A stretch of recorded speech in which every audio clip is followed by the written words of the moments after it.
स्वीकारलेला आहे। यानंतर गेली 4 महिन्यापासून कार्यकर्त्यांच्या जे मनामध्ये होतं, आदरणीय जितेंद्र बाबा जयदीपजी काकांना सांगत होते की आपण आजीदादांच्या राष्ट्रवादीमध्ये गेलं पाहिजे आणि आज दिवस तो उगवलेला आहे। दादा 1967 साली मोठे साहेब सुद्धा वडाळ्यात आले आणि काकांना त्याचे राजकारणात संधी घेतलेलं। आज तुम्ही वडाळा गावामध्ये आला आणि काकांना तुमच्या पक्षामध्ये तुम्ही प्रवेश करून घेतलेला आहे। प्रवेशाचा कार्यक्रम या ठिकाणी सुरू होतोय। सर्वप्रथम लोकनेते माननीय बळीराम काका साठे साहेब यांना राष्ट्रवादी काँग्रेस पार्टीचा सेना गळ्यामध्ये घालून काकांना राष्ट्रवादी काँग्रेस पार्टीमध्ये प्रवेश द्यावा अशी आदरणीय दादांना विनंती करतोय।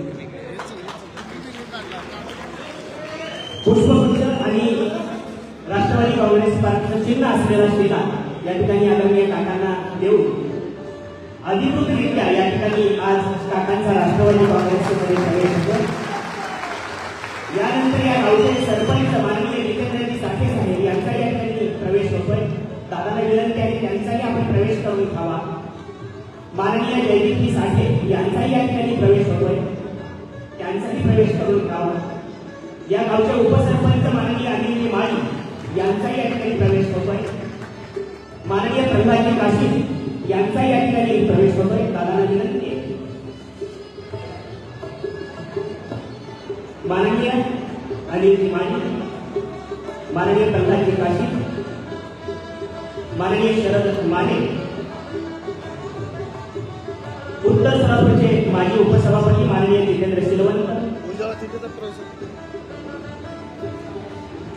माननीय भाऊसाहेब गामकाले, माननीय शशिकांत मार्कंडे, माननीय नागेश बापू पवार, माननीय नाशिरजी जहागीरदार, माननीय भाऊसाहेब गामकाले, माननीय नाशिर जहागीरदार, माननीय शशिकांत मार्कंडे आणि या ठिकाणी या निमित्तानं दादाने विनंती करायची चिंचोलीचे माननीय भोसले हे देखील या ठिकाणी प्रवेश करतायत। मोहोळ विधानसभा मतदारसंघाचे या ठिकाणी श्रीकांत गायकवाड यांचा या ठिकाणी प्रवेश होतोय। माननीय बापू शिंदे यांचा या ठिकाणी प्रवेश होतोय। माननीय दीपकजी अंधारे यांचा या ठिकाणी राष्ट्रवादी काँग्रेस पार्टीमध्ये प्रवेश होत आहे। माननीय दीपकजी अंधारे,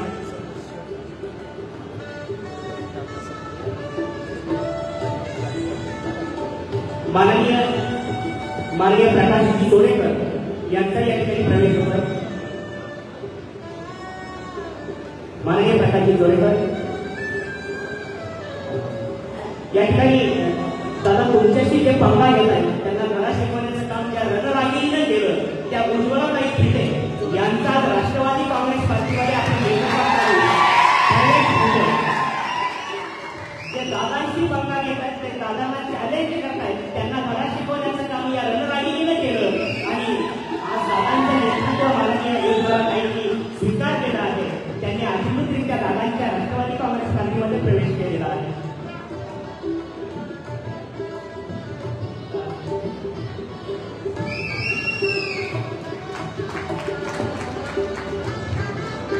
धन्यवाद। दादांना विनंती करता आपण स्थानावर रमावं। यानंतर आदरणीय काकासाहेबांसाठी माननीय काकासाहेबांना विनंती करतोय की आपण आम्हाला मार्गदर्शन करावं।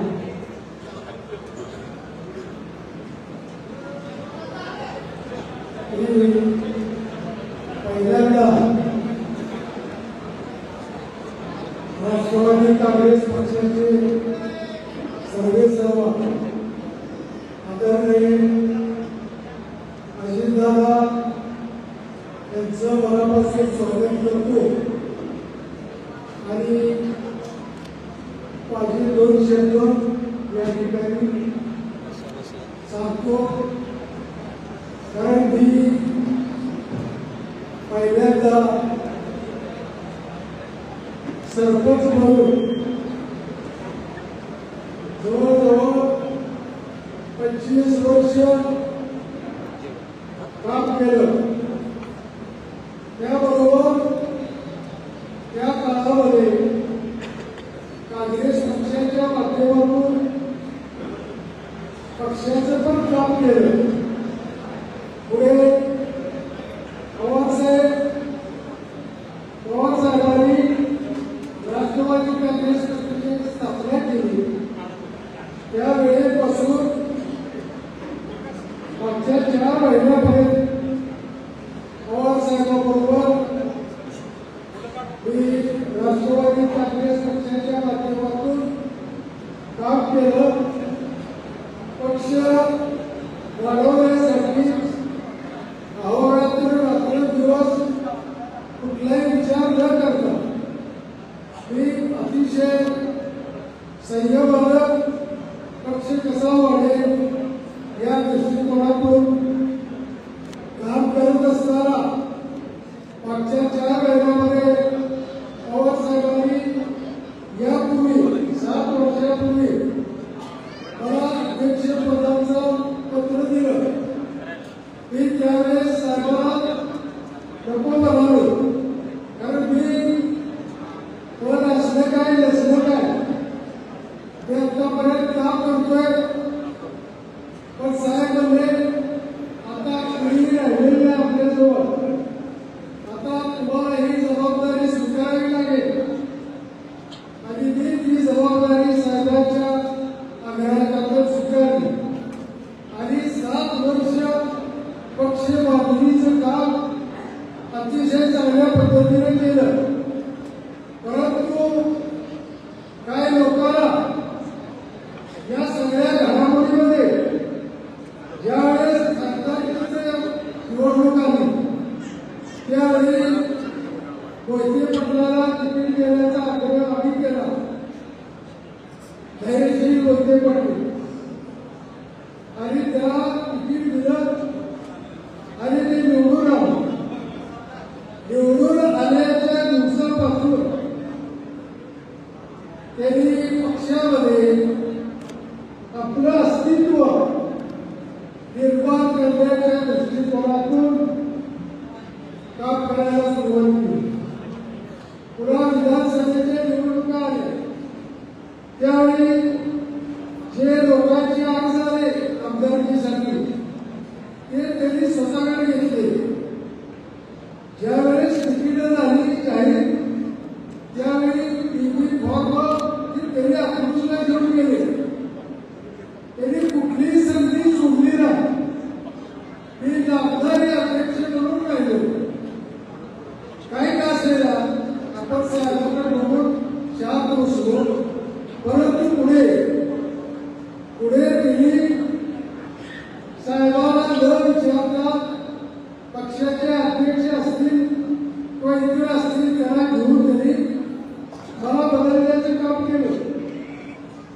मी साहेबांना विचारलं मला कशासाठी बदललं, तुम्हाला बदलायचं होतं तर मला सांगायचं, मी स्वतःहून पद सोडलं असतं. पण साहेबांना माहीत नव्हतं. साहेबांना माहीत असताना अनेक गोष्टी त्यांनी पक्षामध्ये केल्या आणि मग मी ठरवलं आता इतकं काम करण्यामध्ये काही अर्थ नाही. म्हणून मी पक्ष पण सोडून दिला आणि थांबलो. पण तालुक्यातल्या आणि जिल्ह्यातल्या पण सगळ्यांचं म्हणणं होतं तुम्ही अजितदादाकडे जा. मी खरं या ठिकाणी सांगतो, ज्यावेळेस राष्ट्रवादी पक्ष फुटला, दादाचा एक पक्ष आणि सागाचा एक पक्ष झाला, त्यावेळी मला दादाने स्वतःहून फोन केला, काका तुम्ही इकडे या. पण मी दादाचं ऐकलं नाही, कारण शेवटपर्यंत साहेबाबरोबर राहायचं असा एक दृष्टिकोन होता. परंतु तो दृष्टिकोन धैर्यशील मोहिते पाटलांनी मोडला आणि मग सगळे तालुक्यातले लोक सगळे कार्यकर्ते बैठक घेतली आणि प्रत्येकाचं म्हणणं आलं की आपण दादाकडे जायचं. आणि मग कार्यकर्त्यांनी सगळ्यांनी सांगितलं, माझ्याही मनात तेच होतं आणि म्हणून आम्ही दादाच्या पक्षामध्ये जायचा निर्णय घेतला. आणि तो निर्णय आज आपल्या सर्वांच्या साक्षीनं या ठिकाणी दादाच्या हातून आपण राष्ट्रवादी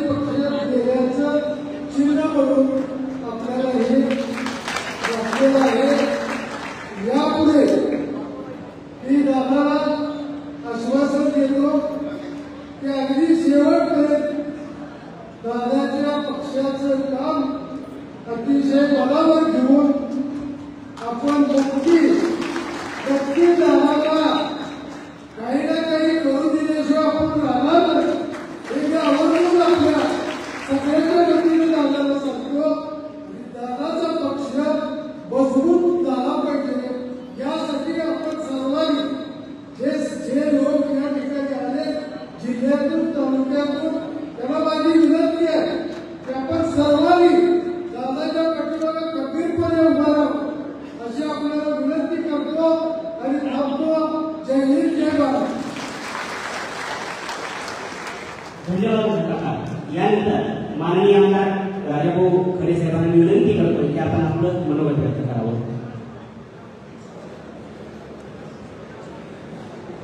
मोहोळ विधानसभा मतदारसंघाचा आमदार म्हणून महाराष्ट्र राज्याचे उपमुख्यमंत्री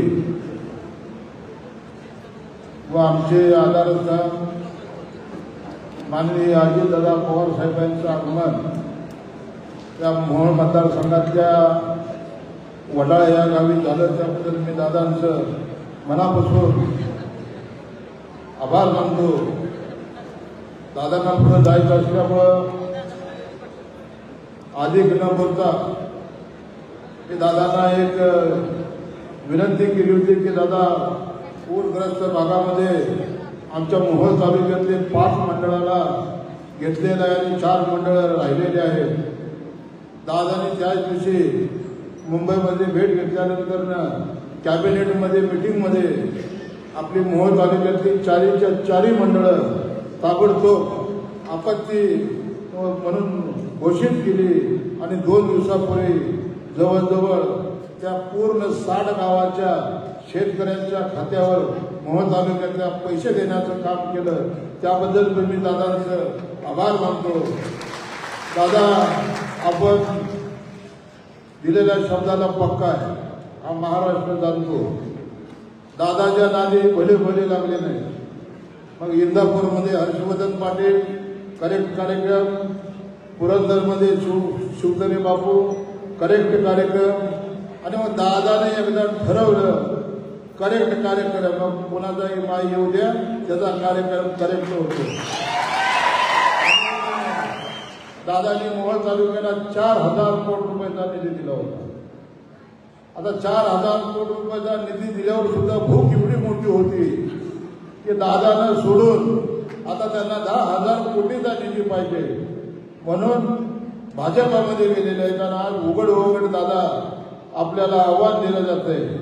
या रणरागिणी उज्ज्वला थिटे यांनी आपल्या नेतृत्वावर विश्वास ठेवून गेली 68 वर्ष बिन होणारी नगर परिषद नगरपंचायत दादा आपल्याला सोडल्यानंतर आपल्याबरोबर होते तर 68 वर्ष बिनविरोध झाले.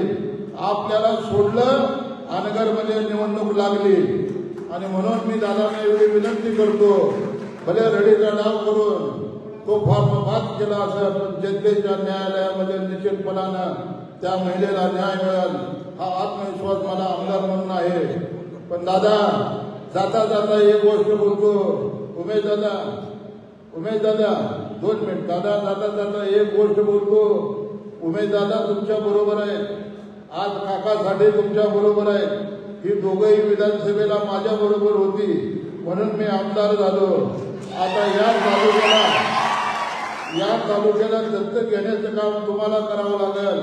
मला दादा हिनवलं जातंय, वजनावरनं सुद्धा हिनवलं, बॅरेटिक सर्जरी केली.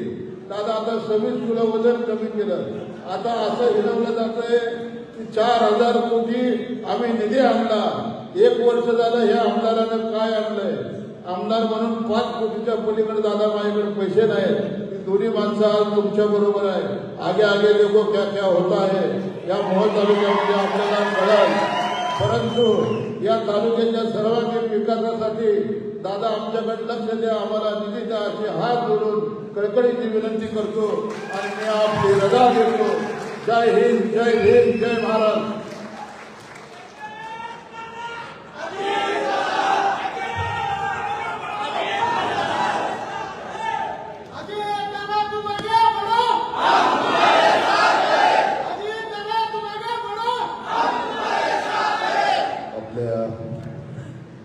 सर्वांचे मार्गदर्शक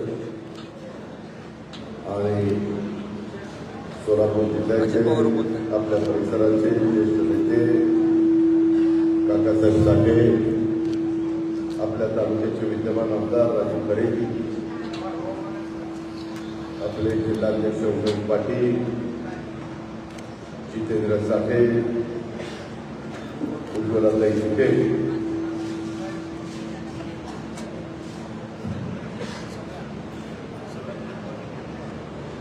अनिल माळी, वर्षाताई शिंदे, प्रल्हाद काशी, जितेंद्र शिरवंत, मनोज साठे, दीपक अंधारे, शशिकांत मारतंडे,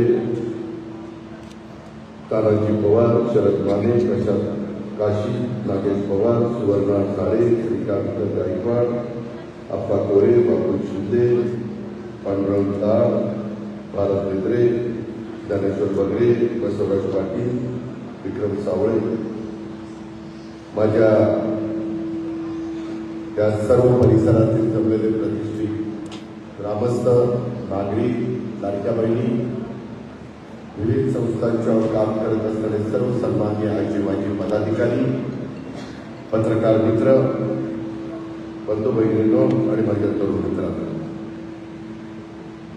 मित्रांनो, आज एका आगळ्या वेगळ्या कार्यक्रमाच्या निमित्तानं आपल्याला सगळ्यांना माहिती आहे, महाराष्ट्रामध्ये मोठ्या प्रमाणावर नगरपालिका, नगर परिषदा, नगरपंचायतीच्या निवडणुका चालू आहे. एक मॅटर चालू आहे आणि त्याबद्दलचा निर्णय सुप्रीम कोर्ट देणार आहे. तोपर्यंत बाकीच्या कुठल्याही निवडणुका जाहीर करू नका, अशा पद्धतीच्या काही सूचना आल्या तसं ऐकायला मिळत आहे. आणि त्याच्यामुळं गेले 9 वर्ष माझ्या ग्रामीण भागातल्या, माझ्या शहरी भागातल्या कार्यकर्त्यांना, मायमाऊलींना, लाडक्या बहिणींना, आमच्या युवतींना उमेदवारी करण्याची संधी त्या ठिकाणी मिळाली नव्हती. ती संधी आता कुठंतरी येऊ घातलेली आहे आणि अशा वेळेस ते नियमाच्या अधीन राहून असलं पाहिजे. त्याच्यामध्ये कुठल्या समाजावर अन्याय होता कामा नये. कालच आपण सगळ्या देशामध्ये, आपल्या भारतामध्ये संविधान दिन साजरा केला. घटनेचे शिल्पकार डॉक्टर बाबासाहेब आंबेडकरांनी जगामध्ये एक सर्वोत्कृष्ट अशा प्रकारचं संविधान आपल्या भारताला दिलेलं आहे आणि त्याचा राष्ट्र अभिमान आणि कौतुक आपल्याला सगळ्यांना आहे. त्यामुळं आपल्या लोकशाहीकडे पण बघण्याचा जगाचा दृष्टिकोन हा एक आगळा वेगळा झालेला आहे. मित्रांनो, मी सुरुवातीलाच थोडा उशीर झाला त्याबद्दल दिलगिरी व्यक्त करतो, कारण 10ला मी येणार होतो. माझी पुढं 12:30ला सभा आहे कुंडवाडीमध्ये आणि त्याच्यानंतर रहिमतपूरला आहे, त्याच्यानंतर जेजुरीला आहे, त्याच्यानंतर फुलसुंगीला अशा वेगवेगळ्या ठिकाणी सभा आहे. सगळेच राजकीय पक्षाचे नेते वेगवेगळ्या भागामध्ये जात आहेत आणि आपापल्या परीनं आपल्या पक्षाबद्दल, आपल्या युतीबद्दल समजावून सांगण्याचा प्रयत्न करतात. शेवटी जनता जनार्दन हे सर्वस्व आहे, ते त्याबद्दलचा निर्णय घेणार आहे. मित्रांनो, आज वडाळा या परिसरातले, माझ्या जिल्ह्यातले, माझ्या तालुक्यातल्या जमलेल्या सर्व मान्यवरांचं काकासाहेबांच्या या पक्षप्रवेशाच्या निमित्तानं मी आपल्या सर्वांचं मनापासून राष्ट्रवादी काँग्रेस पक्षाच्या वतीनं स्वागत करतो. खरं तर मी महाराष्ट्राला नेहमी सांगतो की बाबा, आम्ही शिवशाहू फुले आंबेडकरांच्या विचारधारेने पुढे चाललेलो. ती विचारधारा ही आपल्याला योग्य रस्ता ते पुढे नेणार आहे आणि त्याच्यामुळं नव महाराष्ट्राचे शिल्पकार, राज्याचे पहिले मुख्यमंत्री स्वर्गीय यशवंतराव चव्हाण साहेब असतील, त्यांनी स्वतःच्या कारकिर्दीमध्ये सुसंस्कृतपणा राज्यामध्ये कसा आपण दाखवला पाहिजे, कशा पद्धतीनं पथ्य पाळली पाहिजे, एक आदर कसा केला पाहिजे, हे देखील त्यांनी सातत्याने आपल्याला शिकवलं आणि सामान्य जनतेच्या कल्याणाच्यासाठी अनेक सामाजिक आणि आर्थिक सुधारणा एक ताकद देण्याचं काम केलं. आज मी वडाळ्याच्या परिसरामध्ये घरी गेलो, तिथं आपल्याला सगळ्यांना माहिती आहे की लवकरच आपल्या जयदीपचा लग्न सोहळा आहे. त्याच दिवशी आमच्याही घरामध्ये एक लग्न सोहळा आहे. त्याच्यामुळं माझ्या मनामध्ये असताना देखील मी त्या कार्यक्रमाला येऊ शकणार नाही, म्हणून आजच त्या उभयतांना शुभ आशीर्वाद दिले. त्या दोघांचंही आमच्या जयदीप आणि जयदीपच्या सुविधा होणाऱ्या पत्नी या दोघांचं वैवाहिक जीवन सुखाचं, समृद्धीचं, आनंदाचं, भरभराटीचं जावं अशा प्रकारे शुभेच्छाही दिल्या आणि बाप पांडुरंगाला तशी प्रार्थना देखील केली. मित्रांनो, प्रत्येकाची सुरुवात असते. काका दीपान केले जवळपास आमच्या जन्मापासून आजपर्यंत काका समाजकारण राजकारण करतात. काकांनी 6 दशक या वडाळा गावची आणि आपल्या तालुक्याची एक कुटुंब एक परिवार म्हणून काळजी घेणारी बळीराम काका हे 3 पिढ्यांना माहिती आहे हे आपण सगळेजण पाहतो. आज खऱ्या अर्थाने ते जननायक आहे असं म्हटलं तर वावगं ठरणार नाही. आज जवळपास काकासाहेबांचं वय 82 पूर्ण झालेलं आहे. सहस्त्र चंद्र दर्शनाकडे त्यांची वाटचाल त्या ठिकाणी चालू आहे. काका साठे यांच्या कुटुंबाला तसं बघितलं तर कोणतीच राजकीय पार्श्वभूमी नव्हती आणि तसं असताना देखील विद्यार्थी दशेपासूनच काकासाहेबांच्या अगदी नेतृत्वाची भूल होती. त्यामध्ये सर्व जाती धर्माच्या लोकांना बरोबर घेऊन जाण्याची क्षमता होती. शिवशाहू आंबेडकरांचा विचार होता आणि त्याच्यामुळे वडाळा गावातील ज्येष्ठ जाणकार मंडळींनी ओळखलं अन्यायाविरुद्धची उच्चतीपणा करारीपणा हे गुण खऱ्या अर्थाने त्यांच्या अगदी वयाच्या 20व्या वर्षापासून जुनी लोक सांगतात आहेत. आणि या उपाधीनं बळीराम काकांना काकासाठे अशा प्रकारची उपाधी वडाळा पंचकृषीचे ओळखले जाऊ लागले आणि त्याच जाणकारांनी त्याच जनतेने त्याच लाडक्या बहिणींनी सगळ्यांनी 24 वर्ष सरपंच म्हणून काकासाहेबांच्या हातामध्ये त्या वडाळ्याची सुपारी दिली. 24 वर्ष. त्याच्यानंतर काका पुढे जिल्हा परिषदेचं नेतृत्व केलं. आपल्या सोलापूर जिल्हा परिषदेचे ते कृषी खात्याचे सभापती म्हणून त्यांनी काम केलं. शेतकऱ्यांच्यासाठी जवळपास 20 वर्ष सुरू केलेल्या योजना या नुसत्या आपल्या भागाकरता नाही राज्याकरता पथदर्शी ठरल्या. 1993च्या भूकंपामध्ये तत्कालीन मुख्यमंत्री आदरणीय पवार साहेबांच्या आदेशानुसार त्यांनी सोलापूरचा जिल्ह्याचा उपाध्यक्ष आणि आरोग्य समितीचा सभापती या नात्याने मदत कार्यात पहिल्यांदा शिष्टमंडळ ठेवून किल्लारीमध्ये ते दाखल झाले. या पद्धतीचं काम हे काकासाहेबांनी केलं. 2009 ते 2011 या कालावधीमध्ये देखील त्यांनी सोलापूर जिल्हा परिषदेचं अध्यक्षपद जे भूषवलं ते अक्षरशः वाखाणण्यासारखं होतं. जे काम हातात घ्यायचं ते अतिशय उत्तम पद्धतीने करू दाखवायचं ही काकासाहेबांची एक खासियत होती. गावगाडा हातात असताना हा आपला तो विरोधक हे कधी त्यांनी बघितलं नाही. वडाळा गावातील प्रत्येकाला न्याय देण्याचा प्रयत्न हा त्यांनी केला. बेघर कुटुंबाला घरकुल मंजूर करण्याचं काम त्यांनी केलं.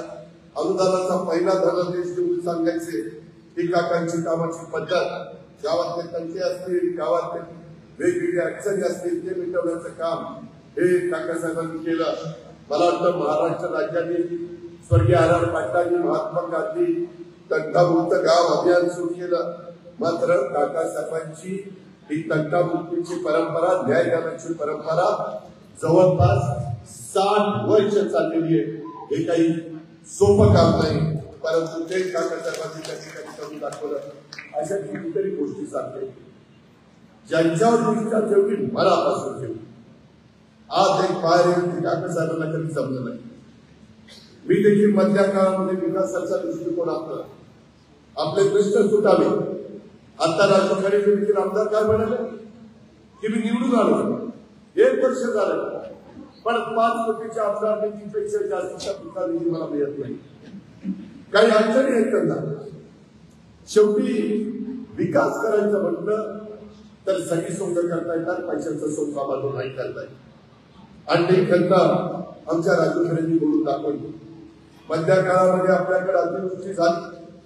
त्या अतिवृष्टीच्या काळामध्ये देखील त्या दिवशी कॅबिनेट होती आणि कॅबिनेट झाल्यावर ते सगळं पाहिल्यावर माझ्यासारख्या कार्यकर्त्याला पण राहवलं नाही.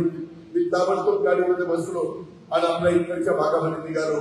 आपल्या सोलापूर जिल्हा असेल, माझा उस्मानाबाद जिल्हा असेल, लातूर असेल, इकडे बीड असेल, त्या सगळ्यामध्ये दौरा काढण्याचा प्रयत्न मी केला.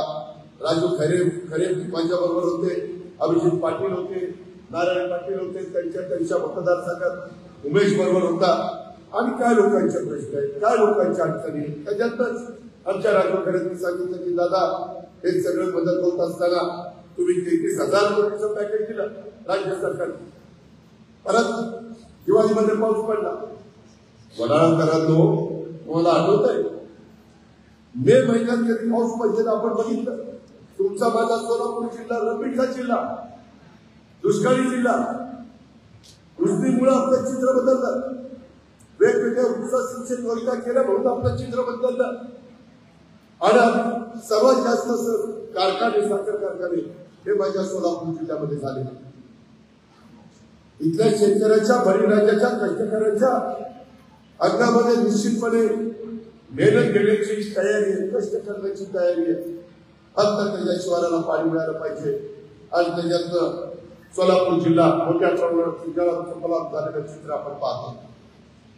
या सगळ्या गोष्टी करत असताना राजीव खरेंनी मला सांगितलं, आमच्या परिसरातली 9 मंडळापैकी 5 मंडळं घेतली गेलेली, 4 मंडळं राहिली गेलेली आहे. उमेश होता, राजू होता. ते सगळं ऐकल्यावर काम ताबडतोब झालं पाहिजे. मी कामाचा माणूस आहे. मी झटपट निर्णय घेणारा कार्यकर्ता. मला उगीच लोकांना ये आज, ये उद्या, बघू परवा हेलपाट्यावारी मला लोकांना त्या ठिकाणी फेऱ्या लावायला आवडत नाही. जे व्हायचं असतं, आता एका भगिनीने त्याच्या घरातलं एक काम मला दिलं. मी ताबडतोब माहिती घेतली. त्याच्या संदर्भामध्ये मी मुंबईला गेल्यानंतर त्या वरिष्ठ अधिकाऱ्यांशी काय बोलायचं ते त्या ठिकाणी बोलणार आहे. सोन्यासारख्या तिचं मूल आज तिच्याकडे राहिलं नाहीये. मला वाटतं जून मध्ये त्या मुलाचा कसा मृत्यू झाला कळायला मार्ग नाही. त्याच्याबद्दलच सगळी चौकशी करायची. अशा वेगवेगळ्या प्रकारच्या अडचणी आहेत, त्या सोडवायच्या असतात. दिवाळीनंतर पाऊस पडल्यानंतर पुन्हा मी 11,000 कोटी रुपये माझ्या बळीराजाला, शेतकऱ्यांना दिले. का? तर शेतकरी उभा राहिला पाहिजे. मी नेहमी म्हणतो, शेतकरी मोडला तर राज्य मोडेल. शेतकरी सुखा समाधानी राहिला पाहिजे. त्याच्या पिकांना योग्य दर मिळाला पाहिजे. त्याच्या उसाला चांगला भाव मिळाला पाहिजे. त्याच्या फळबागा, भाजीपाला याला योग्य पद्धतीचा दर मिळाला पाहिजे. मित्रांनो, आज आपल्या इथल्या संस्था, आज काय अवस्था? आज पुणे, सातारा, कोल्हापूर, सांगली आम्ही 0% व्याजाने कर्ज दिले. सोलापूर जिल्हा बँकेची अवस्था काय झाली? कुणी केलेली आहे? पुढारी त्याला जबाबदार नाही. तुमच्या हातामध्ये, माझ्या हातात आता पुणे जिल्हा मध्यवर्ती सहकारी बँक 35 वर्ष झाली. परंतु आज पण राज्यामध्ये 1 नंबर 2 नंबर त्याच्यामध्ये बँकेचा नंबर असतो. आमच्या लाडक्या बहिणींना आम्ही मदत करण्याला मदत करतो. शेतकऱ्यांच्या मुलांना शिक्षणाच्या करता आम्ही कमी व्याजाने 6% व्याजाने पैसे देतो. शेतकऱ्यांना वेगवेगळे मध्यम कर्ज मदतीचे प्रकरण करतो. काय आपल्या जिल्हा बँकेचं झालं याचा कुठेतरी विचार करा. अरे उद्याच्याला पुन्हा सावकाराच्या दारामध्ये माझ्या इथल्या शेतकऱ्यांना जावं लागलं तर काय त्यांची अवस्था होणार आहे? म्हणून माझी विनंती, जसं आजपर्यंतच्या राजकीय जीवनामध्ये काकासाहेबांनी या जिल्ह्याचा, या परिसराचा सर्वांगीण विकास करण्याचा प्रयत्न केला आणि त्याला सगळ्यांची मदत घेतली. त्यांनी काही खंत इथं म्हणून दाखवली. मित्रांनो, मागाशी सांगितलं, प्रत्येकाचा काळ असतो. याही जिल्ह्यामध्ये काही काहींची मोठ्या प्रमाणावर वेगवेगळ्या गोष्टी चालल्या. इथं आमची भगिनी उज्ज्वला तिथे बसलेल्या आहेत. त्यांच्यावर एक कशा प्रकारचा प्रसंग आला तुम्ही बघितला. लोकशाही आहे.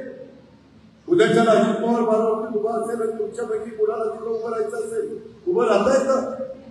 दमदाटी करून नाही वापरलं चालत. घटना, कायदा आणि संविधान हे सगळ्यांच्या करता साधतात. त्याच्यामध्ये उजवं डावं करून त्या ठिकाणी चालत नाही. हे आपण सगळ्यांनी लक्षामध्ये घेतलं पाहिजे. आपला सगळ्यांना एक मला गोष्ट सांगायची. आता काकासाहेबांनी पण काही गोष्टी सांगितल्या. आता ही जबाबदारी आमचा जशीर हा पार पाडतो. एक तरुण कार्यकर्ता आहे, वक्तृत्व चांगला आहे. काकासाहेबांनी काढलेली शिक्षण संस्था उत्तम चाललेली आहे. काही हजार मुलं मुली तिथं शिक्षण घेतात. उभं करायला अक्कल लागते, डोकं लागते. संस्था मातीत घालायला अक्कल लागत नाही. संस्थेचं उदरवाढ करण्याच्या करता अक्कल लागत नाही. आणि त्या गोष्टी काही भागामध्ये होत आहे त्याचा कुठंतरी आपण सगळ्यांनी नोंद घेतली पाहिजे. काकासाहेबांची विचारसरणी आम्ही लहानपणापासून बघत आलेलो आहे, त्यांची कामाची पद्धत आम्ही बघत आलेलो आहे. मला त्याच्याबद्दल एकच सांगायचं आहे मित्रांनो, अशा पद्धतीनं ही माणसं ज्यावेळेस आपल्याला मिळतात ते आपण आपलं भाग्य समजलं पाहिजे. आज समाजामध्ये काही माणसं अक्षरशः विकृती असल्यासारखं वागतात, हेही आपण ओळखलं पाहिजे. दमदाटी घेऊन कायदा हातात घेऊन कुठंही कुणाचंही भलं झालं नाही आजपर्यंत. बघा, प्रत्येकाची उदाहरण द्या, कधी ना कधी तो फुगा फुटलाय आणि नंतर त्यांची वाट लागलेली आहे. ते फार काळ टिकत नसतं, लोक शांतपणे बघत असतात. योग्य वेळ आली, योग्य संधी आली की योग्य ठिकाणी बटन दाबण्याचं काम लोक करतात आणि मस्ती असणाऱ्या लोकांना अशा पद्धतीने खड्यासारखं बाजूला टाकतात.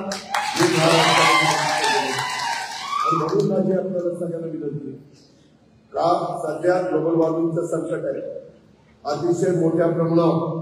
आत्ताच बघितलं एका ठिकाणी ज्वालामुखी मोठा झाला, धुराचे लोट काही किलोमीटर, तिथली विमानं बंद केली, तिथलं वातावरण बदललंय, तिथल्या लोकांना श्वासोश्वास घेता येत नाही. बाबांनो, आपल्या शिवशाहू फुले आंबेडकरांनी या महापुरुषांनी या महाविभूतींनी जे काही आपल्याला एक चांगल्या पद्धतीनं एक विचार मांडलेला आहे, तो विचार अजिबात सोडता कामा नये. हे नवीन कार्यकर्ते पण जयदीप असेल किंवा इतर कार्यकर्ते असतील त्यांची पण आपण योग्य पद्धतीनं त्यांचं सहकार्य घेतलं पाहिजे. त्यांनी पण साधू संतांनी जो विचार मांडलेला आहे, बा पांडुरंगांनी जो विचार मांडलेला आहे, वारकरी संप्रदायामध्ये जो विचार आहे, त्याच विचारधाराची कास घेऊनच घालूनच तुम्हाला मला आपल्याला पुढे जावं लागेल. कुठंही जास्तीत होऊन कुणाचंच भलं झालेलं नाहीये. अशा प्रकारची अनेक उदाहरणं आपण सगळ्यांनी त्या बाबतीमध्ये पाहिलेली आहे. मला आपल्याला सगळ्यांना सांगायचंय, राज्यकर्त्यांचा देव हा देवारात नसतात तर ते रस्त्यात असतात. हे स्वामी कादंबरीतील वाक्य आमच्या काकासाहेबांनी तंतोतंत लागू पडतात. सत्ता ही उपभोगायची नसते तर ती जनता जनार्दनांच्या सेवेचं माध्यम आहे. हे काकांनी गेले 60 वर्षाच्या प्रवासातनं सिद्ध करून दाखवलेलं आहे.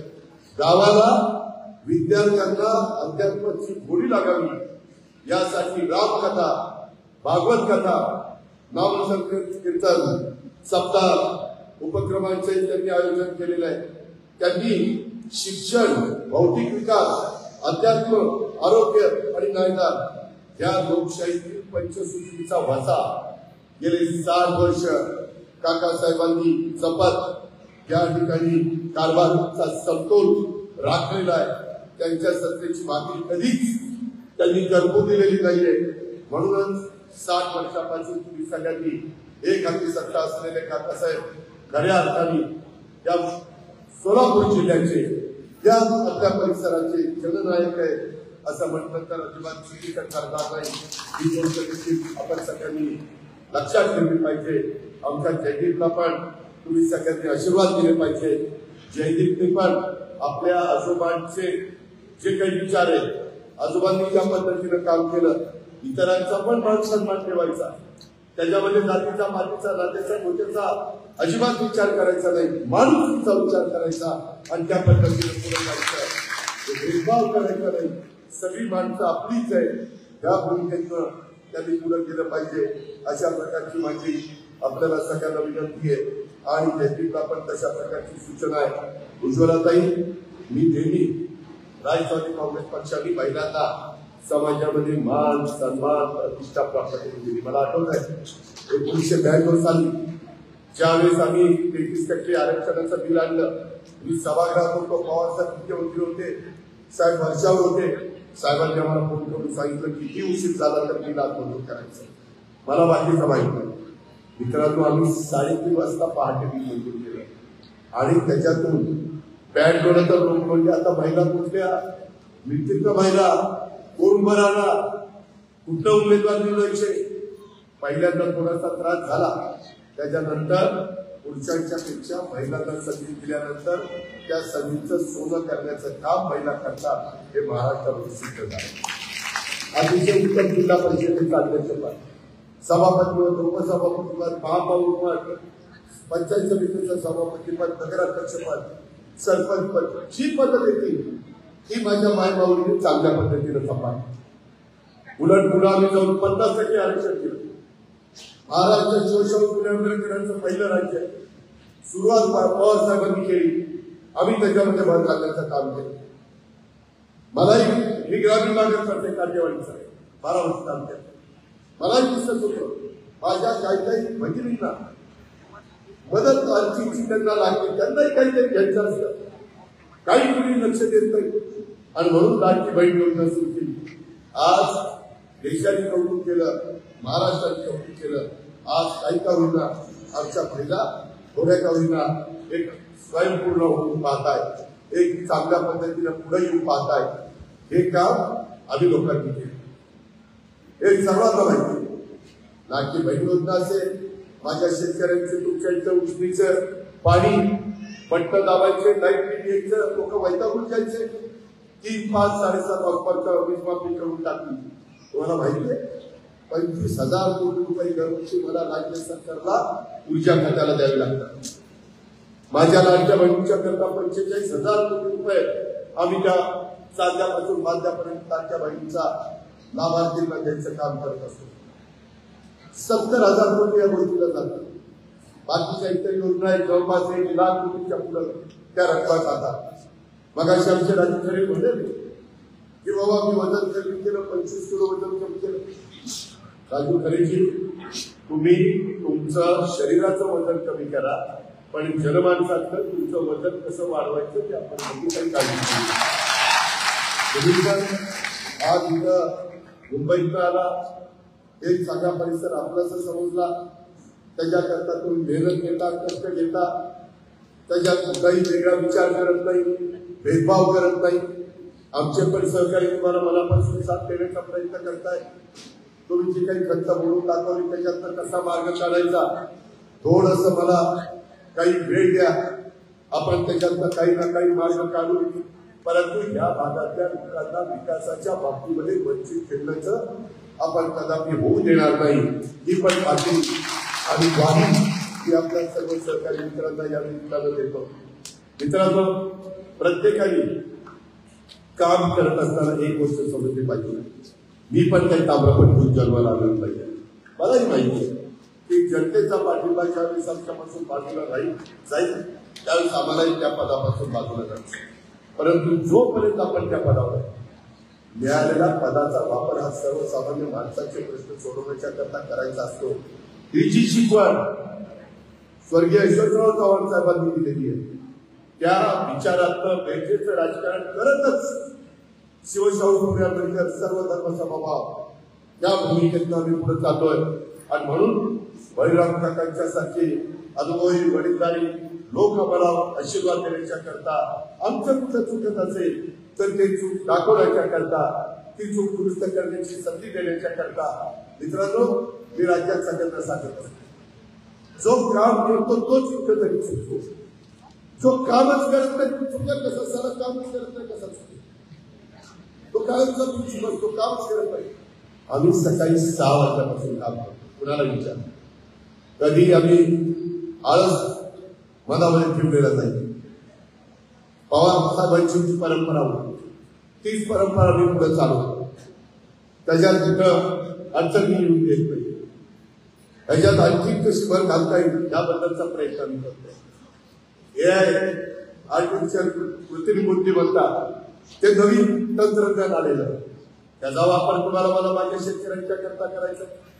माझ्याच भागातल्या तुमचा भाग पालकमंत्री असताना करता भरलेला आता मी कृषी मंत्री केलेला आहे. त्यांनाही सांगतो की बाबा आपल्या शेतकऱ्यांना मग कापूस पिकवणारा, सोयाबीन पिकवणारा, मका पिकवणारा, ऊस पिकवणारा, भाज्या फळबागा पिकवणारा, द्राक्ष पिकवणारा, कांदा पिकवणारा, भाजीपाला पिकवणारा जो काही शेतकरी आहे त्याला मदत झाली पाहिजे. 500 कोटी रुपयाची तरतूद कालच्या अर्थसंकल्पामध्ये त्या एआयच्या करता केली. मित्रांनो, मी आता आमच्या भागामध्ये बऱ्याचशा कारखान्यात, मी एका कारखान्याचा चेअरमन आहे माळेगावचा, तिथेही मी तो कार्यक्रम राबवतो. 40 ते 50% पाणी कमी लागतंय. 70% जो ऊस काढतो ते एआयचा वापर केला तर तो 100 टनाच्या पुढे जातो. खत किमयानी कमी लागतंय, पाणी किमयानी कमी लागतंय. एवढा चांगला पेरा, एवढा चांगला ऊस येतोय. मी पण आता माझ्या इकडं तशा पद्धतीनं ऊस लावलेला आहे. काळानुरूप आपल्याला बदलावं लागेल, शिकावं लागेल. आपल्या काळाची सेवा करताना कशा प्रकारचा वापर हे कृत्रिम बुद्धिमत्तेचा करावा लागणार. मी त्याच्यामध्ये तुमच्या पाठीशी उभा राहील. राज्य सरकारमध्ये आम्ही आहोत, त्यामध्ये तुमचं काही अडचणी देणार नाही. ज्यावेळेस राजू खरे, उमेश पाटील हे सगळे सांगतात की दादा इथं असं झालेलं आहे, 2-2 दिवसाच्या आत त्याबद्दलची कामं करून दाखवली की त्यांना तोंडा पडून शेवटी लोकांचे प्रश्न सुटले पाहिजे. आम्ही काही तिथं सत्तेची हूप घेण्याच्या करता गेलोय. अरे, सत्तेचा वापर हा विकास कामाला कसा होईल याबद्दलचाच प्रयत्न हा माझा स्वतःचा त्या ठिकाणी चाललेला आहे. आणि सगळीकडं हे जे काही दाबदाटी वगैरे आहे त्याच्याबद्दल मला एकच आठवतं, ज्या गावच्या बोरी त्याच गावच्या बाबरी असतात. हे साधं गणित, त्याच्यावर फार कुणाला शान समजू नये. कोणी आरं केले तर दुसऱ्याला कार्य पण करता येतं. आरेला कार्य करण्याची गमकडे ताकद ही आपल्यात असली पाहिजे. पण हे करताना आपल्याकडनं कुठं चूक होता कामा नये. आपण कुठं कायदा मोडता कामा नये. संविधानाने जे आपल्याला घालून दिलेलं आहे ते कुठं चूक होऊन देता कामा नये. या पद्धतीनं मित्रांनो, आपण सगळेजण मिळून कामं करूया.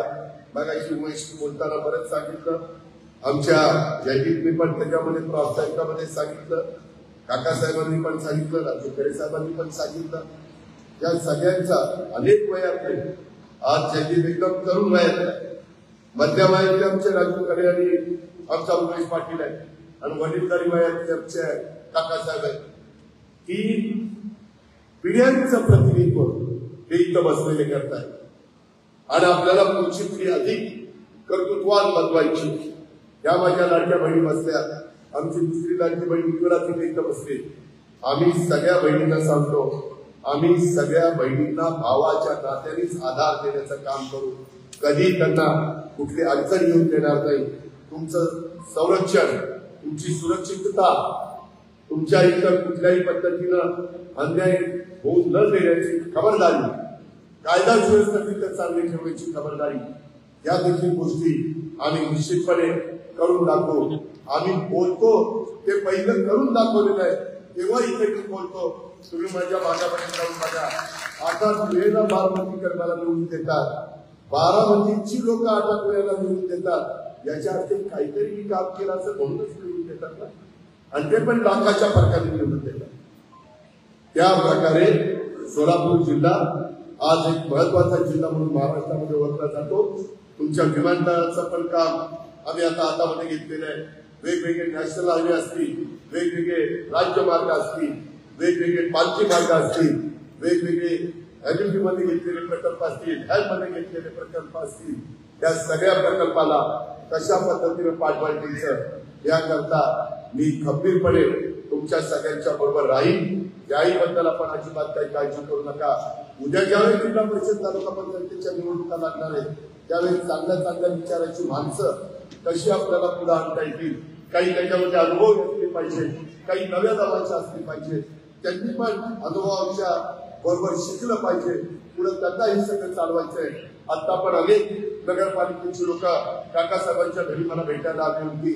त्या माझ्या भगिनी, त्या आमच्या मुली, त्या आमच्या मायबाबी, ते आमचे बांधव, त्यांना पण मी समजून सांगण्याचं काम केलेलं आहे. सगळीकडेच माझ्यासारख्या कार्यकर्त्याला प्रचार सभांना जाता येणार नाही, पण जेवढ्या ठिकाणी जास्तीत जास्त जाता येईल. मला मुद्दाम खरं तर मी आता मतदानापर्यंत फक्त राजकीय सभा घ्यायच्या, फक्त प्रचाराच्या सभा घ्यायच्या ठरवलेलं होतं.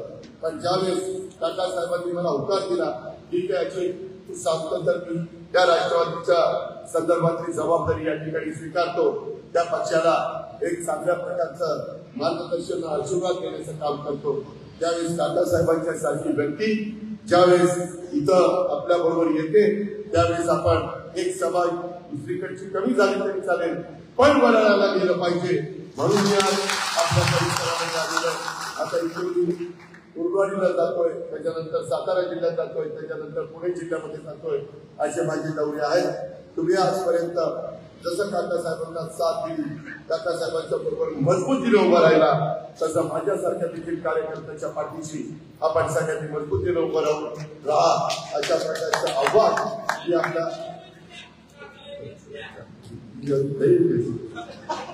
त्या संदर्भामध्ये मी आपल्या सगळे चाललंय बाबा. आता काकासाहेब माझ्या पक्षात आले चाललंय जरा आपण विकळ करत मित्रांनो. या सगळ्या संदर्भामध्ये आज खूप ताकदीचे तरुण मुलं पण आली, वडीलधारी पण आले, माझ्या मायभाऊनी पण आल्या, आमच्या उज्ज्वलाताई पण आल्या. सगळ्यांना कुठल्याही पद्धतीनं आपण एकमेकाचा मान सन्मान सर्वांचा ठेवायचं काम करू. कुठल्याही अनादराची भावना आमच्यासारख्या कार्यकर्त्यांची राहणार नाही. ती शिकवण आम्हाला नाही. शिवशाहू फुले आंबेडकरांनी आम्हाला ते सांगितलेलं नाहीये. आणि त्याच्यामुळं जातीय सलोखा इकडे ठेवून समाज पुढे देण्याचा प्रयत्न करून समाजातल्या शेवटच्या माणसाला, शेवटचा जो कोणी माणूस असेल त्याला देखील आपल्या बरोबर घेण्याचा प्रयत्न करू. या पद्धतीनं काकासाहेब आपण पुढे जाऊ. मगाशी मला जयदीप काही इतर कामं पण सांगत होता. इतर पण काही जण वेगवेगळ्या पद्धतीचे काही प्रश्न कुठल्या जमिनीच्या भूसंपादन आणि इतरच्या बाबतीत सांगत होते. माझी त्यांना सर्वांना विनंती आहे की त्या संदर्भामध्ये उद्याची आचारसंहिता संपू द्या. मला त्याच्याबद्दलची नोट तुम्ही द्या. माझं मुंबईमध्ये ऑफिस आहे, मी माझ्याकडे स्टाफ भरपूर आहे. त्याच्यातले आपले जे जिव्हाळ्याचे प्रश्न आहेत, इथल्या लोकांच्या मूलभूत गरजा सोडवण्याचे प्रश्न आहेत, ते सर्व प्रश्न तडीस देण्याचं काम, त्याला व्यवस्थितपणे मार्गी लावण्याचं काम राष्ट्रवादी काँग्रेस पक्षाच्या माध्यमातून, घड्याळाच्या माध्यमातून, सरकारच्या माध्यमातून, महायुतीच्या वतीनं मी आणि माझे सगळे सहकारी करतील. पुन्हा एकदा काकासाहेबांच्या उन्हाळलेल्या सर्व माध्यमांचं मी मनापासून स्वागत करतो. आणि आपली जय महाराष्ट्र, जय राष्ट्रवादी.